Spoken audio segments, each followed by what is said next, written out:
Hi friends, monsoon skin અને hair care routine. મોન્સૂનમાં સ્કિનની આપણે કેવી રીતે કાળજી રાખવી જોઈએ, તો જેમ કે દિવસ દરમિયાન હલકા ક્લિન્ઝરથી ફેસને વોશ કરવાનો છે. રાત્રે કોઈ પણ તમારા સ્કિનને સુટેબલ સિરમનો યુઝ કરો અને દિવસ દરમિયાન 15 to 20 SPF વાળું સનસ્ક્રીન તમે અપ્લાય કરી શકો છો.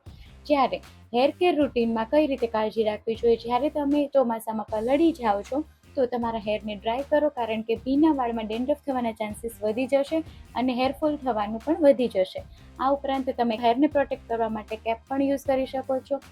હેર પલળ્યા પછી જો એને વોશ કરવા હોય તો માઇલ્ડ શેમ્પૂનો યુઝ કરો, કારણ કે વરસાદનું પાણી મિનરલ્સવાળું હોય છે, જે વાળને ઓલરેડી સ્મૂથનેસ અને સિલ્કનેસ પ્રોવાઈડ કરે છે. તો તમારે કન્ડિશનર પણ યુઝ કરવાની જરૂર પડતી નથી.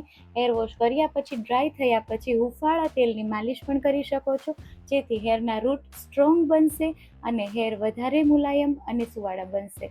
તો આ થયું આપણું મોન્સૂન સ્કિન અને hair care routine. Thank you.